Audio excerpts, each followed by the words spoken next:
Alhamdulillah pada pertemuan hari ini kita sudah bersama salah satu tokoh agama yaitu Ustadz Khairul Abdi SAG MM. Beliau merupakan anggota Majelis Syuro Nahdlatul Ulama dan juga sebagai daripada ketua lembaga dakwah dan Nahdlatul Ulama yang hari ini beliau bergerak dalam bidang syariah agama. Hari ini kita akan mewawancara beliau seputar terkait yang menjadi rencana besar, yaitu atas pendirian pondok pesantren yang akan didirikan di daerah Kota Tanjung Balai, yaitu di Sungai Daun. Nah, biasa saya mengajar di SMK Negeri 6 Kota Tanjung Balai, salah satu SMK favorit dalam bergerak di jurusan kesehatan dan marketing. Hari ini kebetulan daring, jadi agak ringan, maka bisa bolehlah berdialog sedikit tentang masalah kemajuan pendidikan di Tanjung Balai. Khairul Abdi selaku daripada aktivis dakwah hari ini melihat bahwa regenerasi Islam itu memang harus dibangkitkan jirohnya, karena bagaimanapun ketika regenerasi Islam itu bisa menjadi orang-orang yang nanti dapat menjalankan segala ketentuan daripada Islam itu sendiri, maka disitulah nanti akan bangkitnya umat itu, Pak. Nah, Pak, sedikit bisa disampaikan bagaimana kira-kira kondisi generasi Islam saat sekarang ini di tengah begitu hiruk-pikuk suasana politik yang cukup panas, kemudian bagaimana hari ini kita diterpa yaitu bencana COVID-19, Pak. Perkembangan generasi muda, khususnya saya menyoroti generasi muda Islam saat ini. Sebetulnya generasi muda Islam saat ini itu mereka itu sebetulnya lebih inovatif, lebih berkreatif ketimbang ketika pada masa saya dulu. Sekarang ini kalau ingin berdakwah itu mudah. YouTube ada, ya kan? Konten-konten dakwah itu bisa dibuat, bahkan bisa menghasilkan uang malah. Oleh karenanya biasanya yang tidak ada itu dari generasi muda sekarang itu bukan sarana dakwahnya, tapi adalah rasa yang ada pada jiwa mereka itu sepertinya sudah hilang nilai keberkahan dalam hidup. Misal, kan dulu guru itu belajar mengaji, mengajarkan ilmu agamanya, muridnya datang ke guru, bawa lampu teplok, bawa gula, bawa minyak lampu, belajar sampai jauh malam. Tapi karena gurunya itu redo, gurunya itu ikhlas terhadap murid-muridnya, dan muridnya itu pun sami'na wa ta'na, takzim, hormat kepada gurunya, maka itu berkah sampai hayatnya bisa dimanfaatkan. Beda suasananya sekarang. Sekarang media dakwah banyak, tapi murid-murid sekarang itu pergeseran nilainya itu kurang hormat sama gurunya, kurang takzim. Itu yang menjadi keberkahan itu dicabut. Dicabutnya di situ. Bukan tidak banyak ilmu agama, segala macam kitab bisa di-download, bisa diakses, bisa dibaca tanpa harus ada gurunya. Bisa kalau mau ilmu, tapi keberkahan itu tidak hadir karena mereka kurang takzim sama gurunya.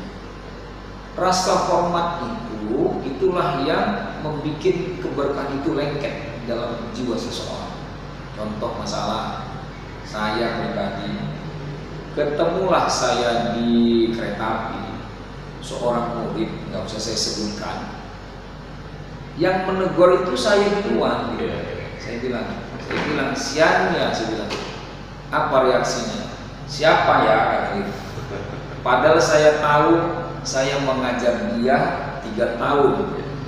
Saya yang duluan menegur, bukan dia yang duluan menegur. Ya kan? Saya sebutkan siapa ya? Siapa ya? Padahal saya gurunya. Coba bayangkan bagaimana hancurnya hati seorang guru yang gurunya duluan menegur, anak muridnya itu dia tidak mengenal siapa gurunya. Kalau ilmu banyak akhlaknya, maka kalau kami mengatakan begini dia Gus, di kita ini bukan kurang orang pintar, tapi yang kurang adalah orang benar. Tidak.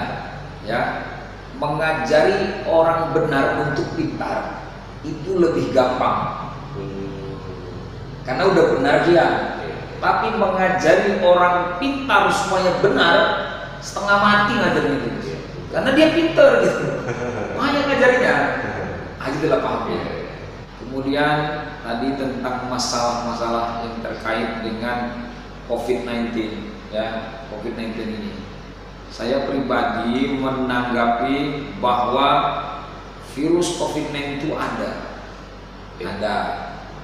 Kita menyikapinya sebagaimana yang dikatakan pemerintah. Begitu tahun 2020 bulan 3 COVID-19 itu sudah merebak di Indonesia, keluarlah Undang-Undang Nomor 2 tahun 2020 yang menyatakan pemerintah hadir untuk menanggulangi wabah non bencana alam ini.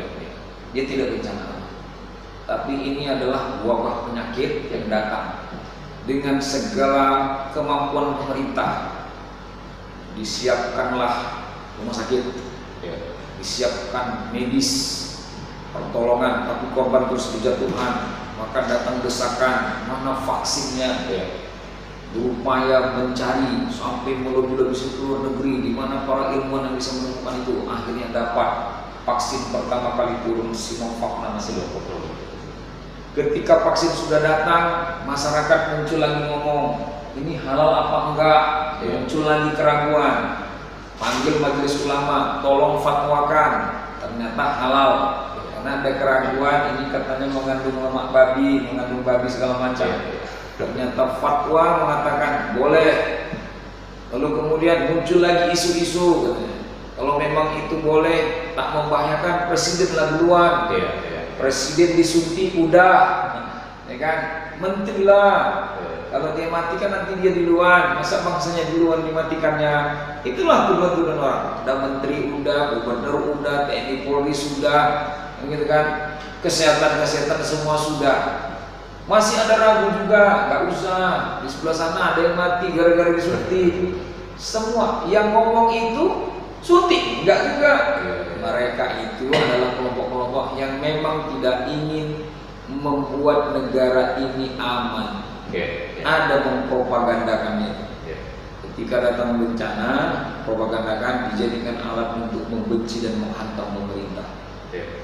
Nah, begitu dia model seperti itu.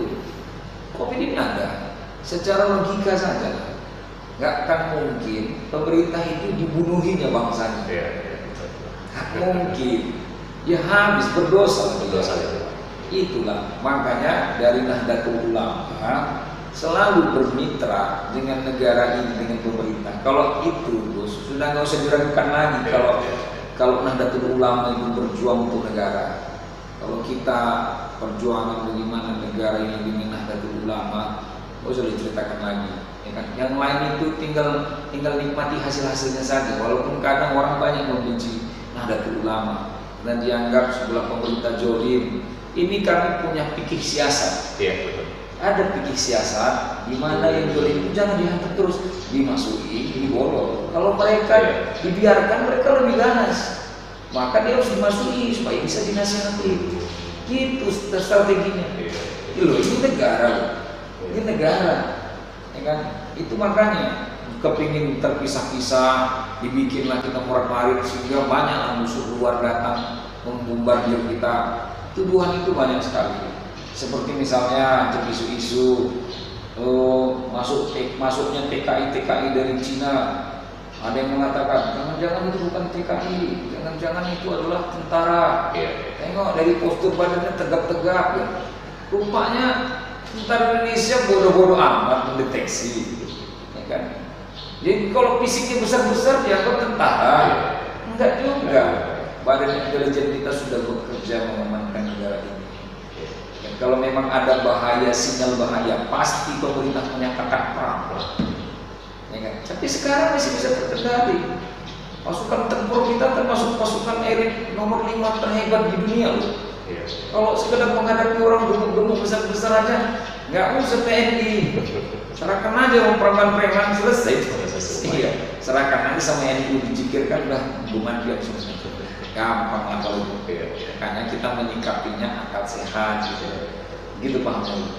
Ya, jadi itu saya pikir. Cuma memang hari ini masyarakat ya kan terkontaminasi dengan pemikiran-pemikiran yang kadang-kadang itu tidak bersumber dari sumber yang benar-benar akurat. Artinya apa? Memang perlu juga hari ini masyarakat dicerdaskan dengan segala sesuatu tindakan yang memang butuh pencerahan. Nah, khususnya hari ini NU sudah bekerja dalam hal itu, Pak.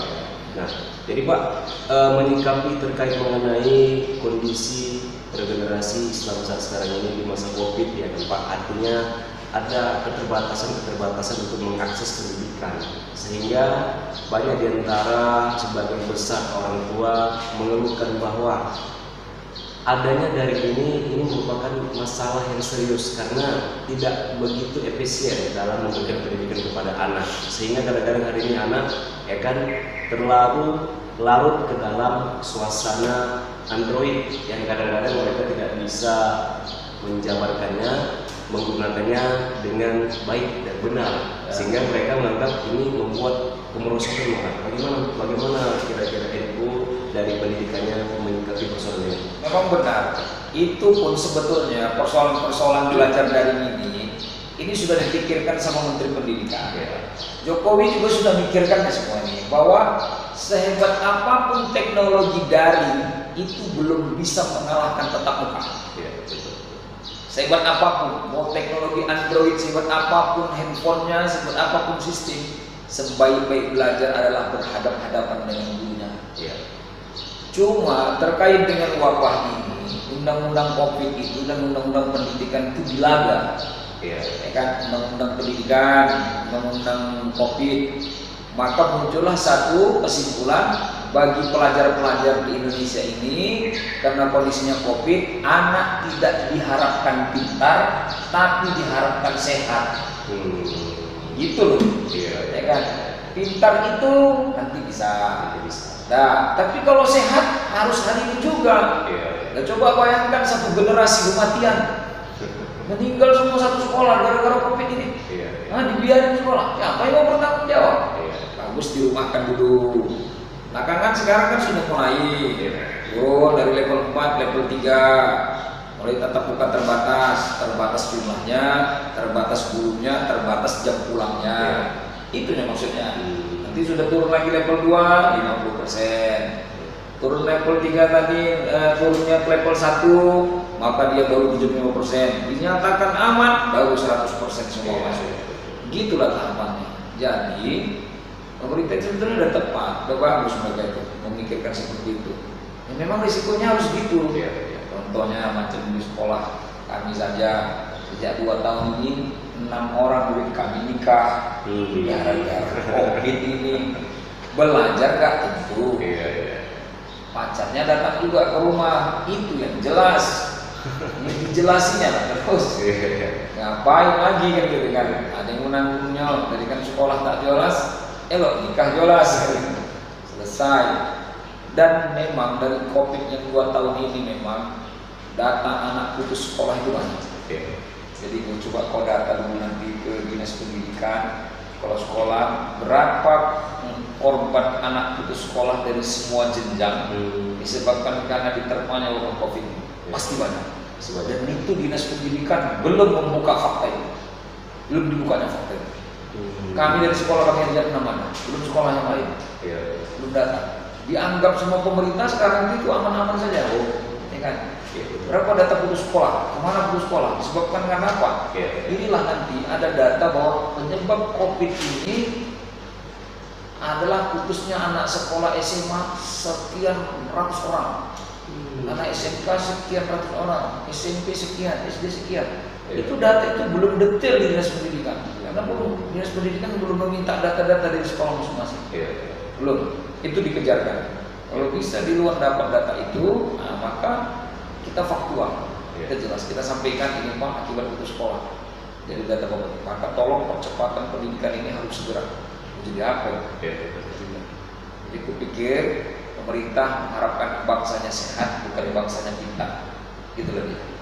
Memang itu Pak ya, memang harus ada tahapan-tahapan yang kita lalui bagaimana bisa mengkondisikan pendidikan itu benar-benar bisa baik, karena bagaimanapun tidak akan bisa pendidikan itu lancar dan siswa-siswa itu bisa mengenyam suatu ilmu ketika memang kondisi tidak normal Pak gitu. Jadi memang harus ada hal-hal yang memang harus dipahamkan dari masyarakat kepada pemerintah yang memang harus seperti Pak ya. Kebanyakan itu terkait mengenai penggunaan handphone bagi siswa saat sekarang ini, apakah memang benar-benar menjadi hal yang tepat untuk bisa mendukung pembelajaran daring secara utuh? Terkait dengan masalah penggunaan handphone di sekolah, ya, handphone ini sampai sekarang ini bagi siswa-siswa yang suasananya daring ini sangat dibutuhkan. Handphone ini sebetulnya seperti dua mata pisau gitu. Digunakan ke kiri tak bagus, digunakan ke kanan bagus. Sama juga dengan pisau dapur, digunakan ngerajani cabai, ngerajani bawang, bisa nyayur sedap hasilnya. Digunakan ke perut, ikam orang. Jadi tergantung cara menggunakannya sebetulnya. Jadi anak-anak itu semuanya sebetulnya anak-anak itu tahu mana yang bagus mana yang enggak. Sama juga dengan orang tua. Orang tua pun ada juga yang menengok konten-konten nggak bagus. Tahu ya orang tua. Jadi penggunaan handphone itu sangat dibutuhkan. Kita setuju penggunaan handphone, yang penting tetap diingatkan bikin yang bagus-bagus saja. Makanya kalau di pondok pesantren ini terkait dengan niat Nahdlatul Ulama mau membangun pondok pesantren nanti, kami harapkan pesantren kami itu walaupun dia pesantren bernuansa tradisional, tapi anak-anak santrinya nggak boleh gaptek. Harus tahu handphone, harus tahu teknologi gitu. Iya, kami memang pesantren tradisional. Rencana kami bikin nanti di Sungai Daun, Cina pesantren Nahdlatul Ulama harus Sunnah wal Jamaah tradisional. Tapi orangnya mampu, anak gundul, mampu menghafal Quran, tapi ngerti teknologi. Wah begitu dia, nggak boleh juga ketinggalan teknologi anak pesantren. Harus tahu, anak pesantren harus mampu menjadi menjadi pimpinan dengan menguasai teknologi, tapi dasar-dasar agamanya kuat. Macam pengembangan di pondok pesantren. Pondok pesantren sekarang sudah membolehkan anak-anaknya menggunakan internet. Menggunakan internet, bahkan dianjurkan ada namanya undang-undang pesantren. Di situ dananya banyak. Salah satu penggunaan dana tersebut adalah mengakses internet. Jadi santri itu selain mereka menghafal Quran, bisa tahu internet, tahu dia harus tahu jaringan, harus tahu menggunakannya. Misalnya mengembangkan ilmu Al-Quran tentang masalah memakmurkan alam semesta.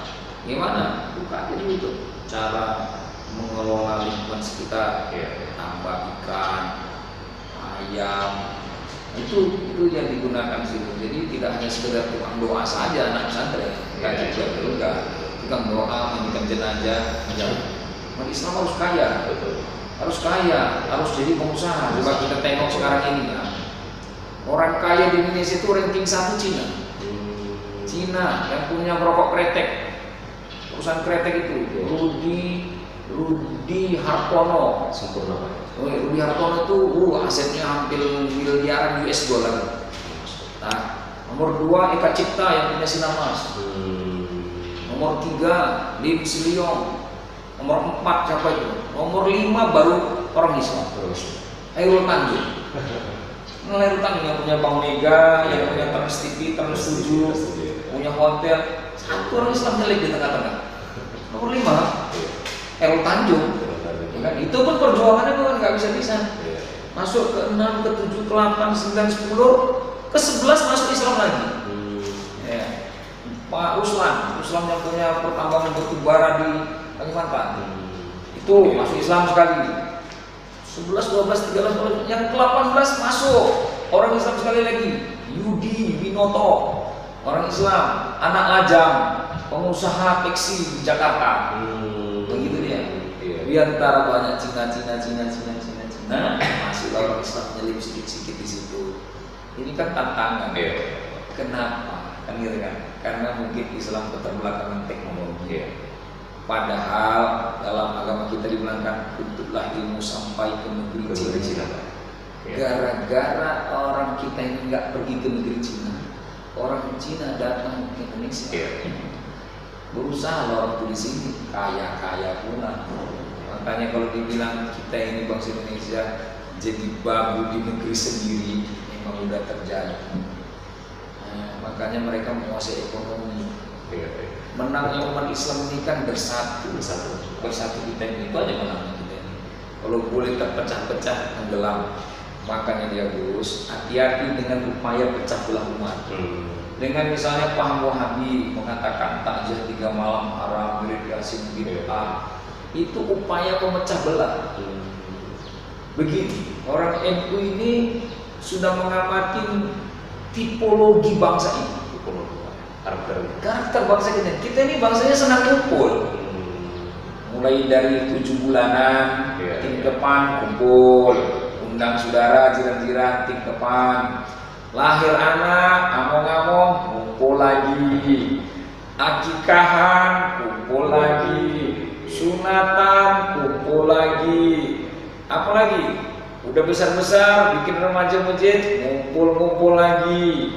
Wiritan Yasin, kumpul. Sampai urusan-urusi orang mati pun kumpul-kumpul, serikat kepala. Itulah hobi bangsa ini. Datanglah paham dari luar melalui agama. Itu semuanya nggak pernah disuruh Nabi. Itu bid'ah. Itu sempat dengan menyuruh bangsanya untuk terpecah-pecah. Akhirnya tidak ada kehidupan sosial lagi di masyarakat. Orang masing-masing sendiri-sendiri. Kawan mati biarin, nggak usah diurus. Datang ke sana bid'ah, nggak boleh karena ada ajaran bid'ah. Hancur bangsa ini. Tinggal mengkipas saja orang dari luar, tenggelam negara ini. Itulah visi mereka biar bagus. Makanya berhati-hati. Tipologi Islam di Indonesia beda dengan di Arab. Beda. Contoh beduk. Ada nggak di Arab beduk? Kita di Indonesia sebelum azan pukul beduk dulu, Gus. Pukul beduk dulu. Cara bunyi beduknya pun beda. Ada tekniknya, Pak. Ada. Duk. Baru azan. Beda kan? Di Arab ada nggak beduk? Ada nggak? Hanya ada di Indonesia. Beda kan? Begitu inilah tipenya. Makanya kalau dibilang Islam Nusantara itu bukan merubah Quran, bukan merubah hadis, tapi Islam Nusantara itu adalah tipologi gaya orang Islam di Indonesia ini beda. Contoh sarungan, pakai sarung di masjid. Di Arab ada nggak? Nggak ada, coba. Tapi apakah batal sholat kita kalau pakai sarung? Enggak. Ya kan? Upah-upah. Orang mau pergi haji berangkat upah-upah, ya kan? Kasih semangat supaya sehat pulang pergi haji. Di Arab ada nggak? Pulang haji disambut. Di Indonesia yang ada itu. Malah kalau kita buat orang tua mau pergi haji atau umroh nggak upah, dianggap kita anak nggak berada. Ya kan? Habis kita di haji pulang, itu mama itu, upah mau berangkat. Habis kita dihakimi orang lain. Kayak gitu mau kita lawan. Itu ada seperti itu sebelum agama ini ada. Agama di Indonesia ini ada. Di abad ke-7 sudah masuk. Sebelum itu sudah ada budaya-budaya gitu. Begitu, itulah maksudnya di budaya-budaya Indonesia. Apalagi misalnya yang di zaman Nabi Rasulullah berkurban dengan menggunakan unta. Apa kurban Nabi? Di sini bisa kurban unta. Di mana kurban unta? Ya, ada kambing, ya, ada lembu. Apakah ibadah kurban itu salah semua? Bid'ah kalau gitu kan kita nanti karena nggak pernah dilakukan Nabi.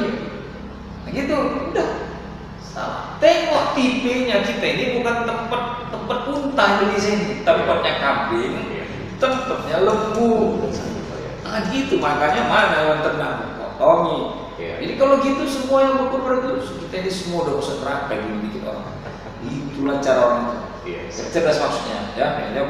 Saya pikir begitulah dia tentang memahamkan bagaimana penggunaan daring itu. Daring itu jangan salah anak-anak itu. Banyak sekarang anak itu belajar dari daring, bahkan ada yang jadi teroris gara-gara dari daring. Dia berguru sama Google. Tuan Syekh-nya itu Tuan Syekh Google. Karena kalau belajar sama kiai, sama ustaz, dia diperjelaskan. Ya tafaqahu fikrin itu yang memahamkan agama itu adalah para ustadz-ustadz, bukan Google ya. Google nggak bertanggung jawab kalau awak sesat. Betul. Sunyapong sebulan lalu tertangkap teroris itu. Datang mereka ke sini sebelum menangkap. Ke sini datang Densus, ketemu sama saya waktu itu, karena ada penangkapan Pak. Iya. Rupanya diselidik-selidiki, dia itu berbagi sama Google, sama YouTube. Mau jadi teroris, mau bikin kekacauan dan merakit bom melalui YouTube. Gitu. Bahaya. Nah, jadi makanya digunakanlah handphone dengan sebagainya. Generasi kita itu sekarang itu sudah banyak dihadapi dengan cobaan. Masa saya dulu banyak sekali cobaan-cobaan, tapi ya begitu juga bisa di-convert handphone. Siapa yang bermimpi di handphone ini semuanya ada. Musik ada, ya, radio ada, ngomong ada, kamera ada, semua. Dunia dalam genggaman, ya kan? Maka bisa dipermudah. Jadi maka oleh karenanya untuk mengantisipasi semua itu adalah filternya cuma satu, agama. Karena agama mengajarkan keimanan. Itulah niat kami membuat pondok pesantren nanti. Doakan, mudah-mudahan dalam waktu dekat ini terwujud pondok pesantren yang betul-betul bisa mendidik anak berbasis keimanan yang kuat, berpaham Ahlussunnah wal Jamaah, memiliki teknologi dan kemandirian. Mungkin terakhir menyampaikan kepada seluruh umat muslim yang ada di kota Tanjung Balai, kemudian yang ada di seluruh Nusantara, bagaimana tadi Ustaz telah menyampaikan bahwa Nahdlatul Ulama telah diberikan kepercayaan tanah wakaf dan nanti itu akan dibangun pesantren yang dia memang berbasis bagaimana santri-santri bisa menjadi santri yang cerdas dari agama dan cerdas dari bidang usaha. Nah, Ustaz, apa kira-kira yang mau disampaikan harapan kepada umat muslim yang ada di Tanjung Balai ini, kemudian yang kawan-kawan juga yang ada, mana tahu ada yang memberikan dukungan atau apa, Pak Ustaz? Pembangunan pesantren, rencana pembangunan pesantren. Kami dari Nahdlatul Ulama mengimbau kepada masyarakat muslim yang memiliki kelebihan harta kiranya dapat memberikan sumbangan wakaf, bisa berupa barang, bisa berupa uang, berupa material-material bangunan, karena kami dalam waktu dekat ini akan membangun pesantren. Insya Allah pesantrennya kami berada di Sungai Daun, lewat kantor camat Datuk Bandar Timur. Untuk donasinya bisa menghubungi saya langsung, Ustadzul Ahli dan Sekretaris Pembangunan Dr. Mulyadi di Kementerian Agama. Kalau rekening memang belum kami buat karena ini barusan saja diwakafkan sama yang berwakaf Haji Lukmanul Hakim di daerah Selancang. Dan untuk dekat insya Allah kami akan segera membuat rekening, mana tahu ada yang ingin transfer melalui rekening, tapi kalau tidak silakan berhubungan dengan kami. Kami akan membangun jembatan masuk dulu, jembatan untuk menyeberangi, karena lokasinya itu ada parit besar untuk masukkan bahan-bahan nanti dari duluan. Asrama insya Allah kami bangun sekitar ada 4 putra putri dulu, baru ruangan belajar nanti. Insya Allah dalam waktu dekat juga setelah terbangun pesantren nanti akan membangun rumah untuk para ustadz-ustadznya, kiai-kiainya yang akan mondok di sana. Kalau berdiri pesantren itu tidak cukup hanya uang, tapi juga ada kekuatan doa di dalamnya. Maka doa-doa daripada saudara-saudaraku sekalian kami harapkan, kalau tidak bisa membantu, paling tidak meributi, Dengan ini karena membantu enggak, meributi iya, doanya enggak. Kita Islam bersaudara, mari kita wujudkan. Di Tanjung Balai ini harus ada pesantren yang representatif untuk menjelaskan dan memahamkan ilmu agama, tidak bernuansa bisnis. Mudah-mudahan akan berkah dari Allah Subhanahu wa taala.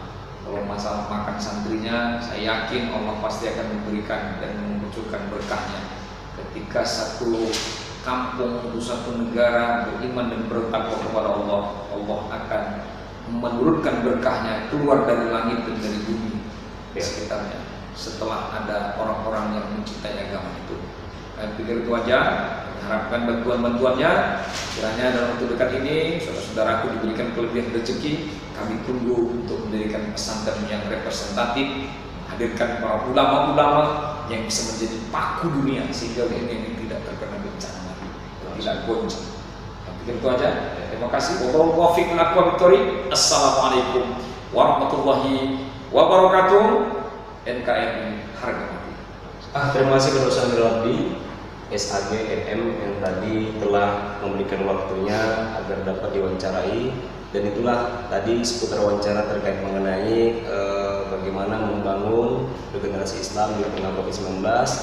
Kemudian juga tadi ada rencana-rencana untuk bisa mengurus pesantren. Semoga apa yang tadi disampaikan Ustaz Fairoul Abdi dapat memberikan spirit kepada kita, kekuatan kepada kita agar kita benar-benar menjadi umat Islam yang bersatu, dan tentunya nanti dapat memberikan dukungan, doa dan materi kepada pembangunan pesantren Nadatul Ulama yang nanti akan dilaksanakan di Kota Tanjung Balai. Sekian, Assalamualaikum warahmatullahi wabarakatuh.